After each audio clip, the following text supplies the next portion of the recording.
Beranikah Anda meminta harga setinggi itu? 1000 hakikat waktu dan ruang sudah menjadi batasnya.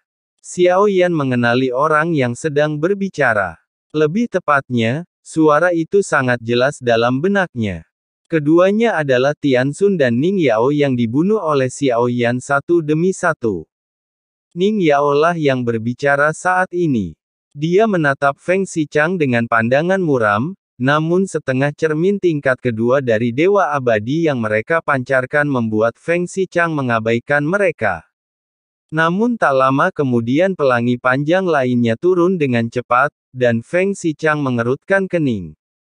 Seperti kata pepatah, orang bijak tidak pernah menderita kekalahan di depannya. Sekarang jumlah mereka bertambah. Feng Xichang hanya bisa menghela nafas dan menerima 500 esensi waktu dan ruang yang diberikan Ning Yao kepadanya lagi. Dia telah kehilangan 5000 esensi penuh, namun sekarang dia hanya mendapat 1000 esensi. Itu sungguh tidak sepadan. Tetapi Feng Xichang tidak punya pilihan sekarang.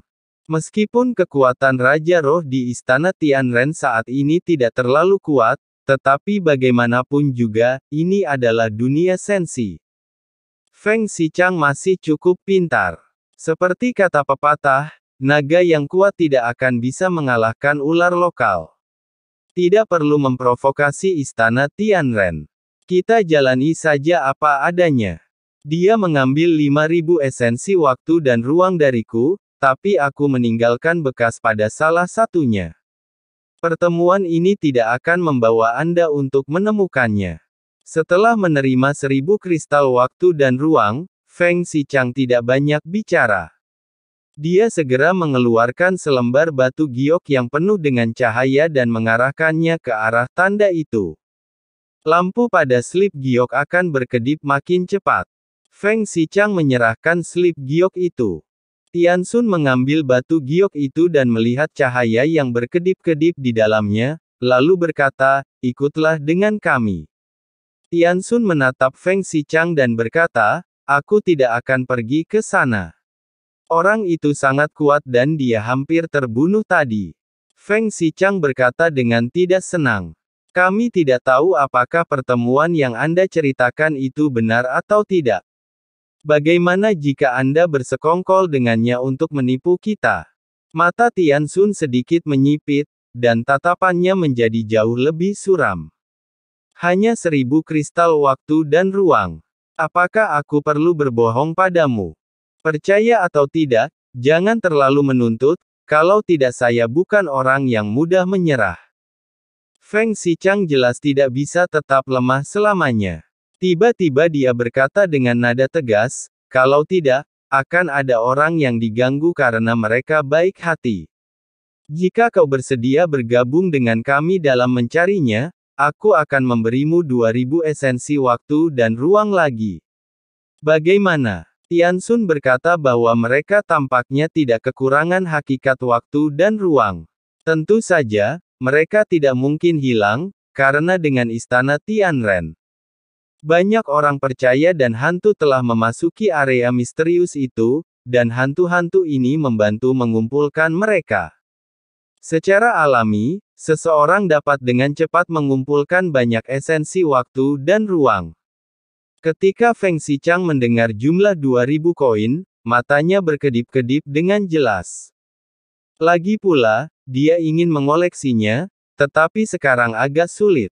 Jumlah makhluk luar angkasa berkurang dengan cepat. Satu-satunya hal yang membahayakan luar angkasa adalah masih adanya beberapa binatang yang perlu dibunuh. Risiko membahayakan makhluk luar angkasa sebenarnya sangat tinggi.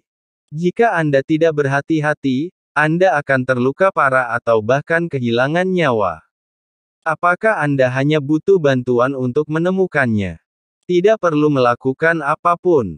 Jika Anda ingin saya melakukannya, harganya akan berbeda. Feng Xichang berkata sambil menyipitkan matanya. Pelangi panjang muncul di langit lagi, dan beberapa saat kemudian, 6 sosok muncul. Jumlah orangnya setengah lebih banyak daripada Feng Xichang, dan masing-masing dari mereka memancarkan aura yang kuat, membuat Feng Xichang merasa bahwa dia secara bertahap kehilangan hak untuk memilih. Anda tidak perlu melakukan apapun, cari saja dia.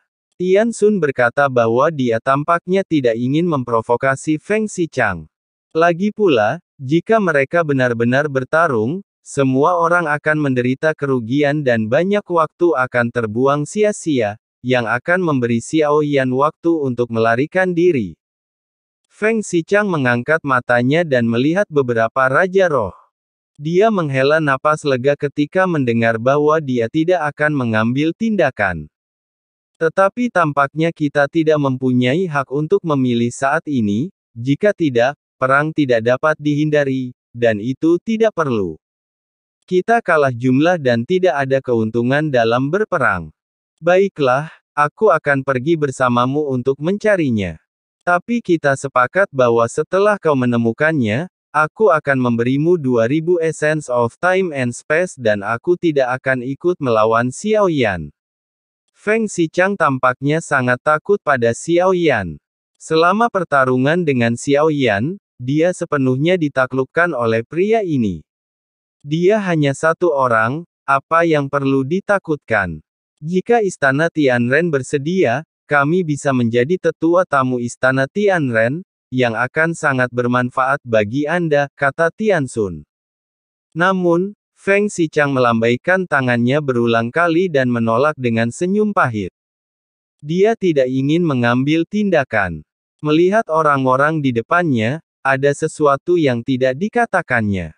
Meskipun ada banyak Raja Roh, kekuatan mereka relatif lemah. Sekalipun ada lebih banyak orang, mereka belum tentu bukan lawan Xiao Yan.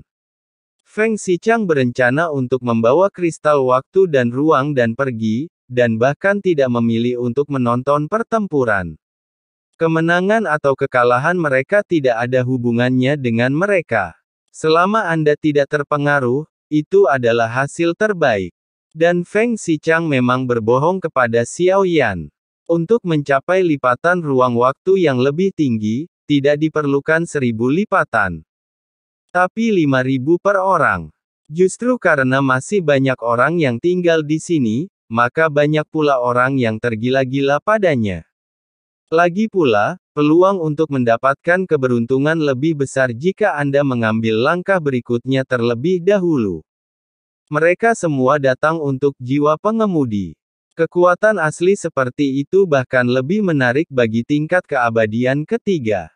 Mampu memiliki asal-usul langit dan bumi, sebagai salah satu dari alam 9 Yuan, kekuatan tempur akan sangat ditingkatkan.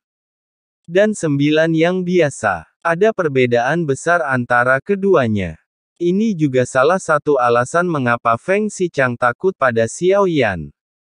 Dia melihat api 3 warna yang dipancarkan oleh Xiao Yan. Meskipun tidak mungkin untuk mengatakan apa itu, dari kekuatan dan kekuatan aturan yang dimilikinya, ia terpancar. Pada dasarnya dapat disimpulkan bahwa itu pasti salah satu asal-muasalnya. Bukan hanya itu saja, guntur di bawah kakimu juga merupakan asal-muasalnya. Bagi Feng Xichang, ini hanyalah seekor monster.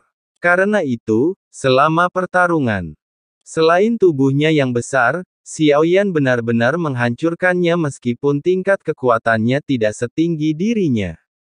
Jika dia tidak meninggalkan cara untuk menyelamatkan hidupnya dan Xiao Yan ingin mengorek informasi darinya, dia pasti sudah mati sejak lama. Feng Xichang tidak berani memprovokasinya. Di matanya, para Raja Roh ini tampaknya akan mencari Xiao Yan. Dan tampaknya ada kebencian yang sangat mendalam. Kalau hanya seperti ini, sama saja dengan mencari kematian. Tidak ada waktu terbuang, pergi sekarang dan jangan biarkan dia pergi. Lalu beberapa Raja Roh berbicara.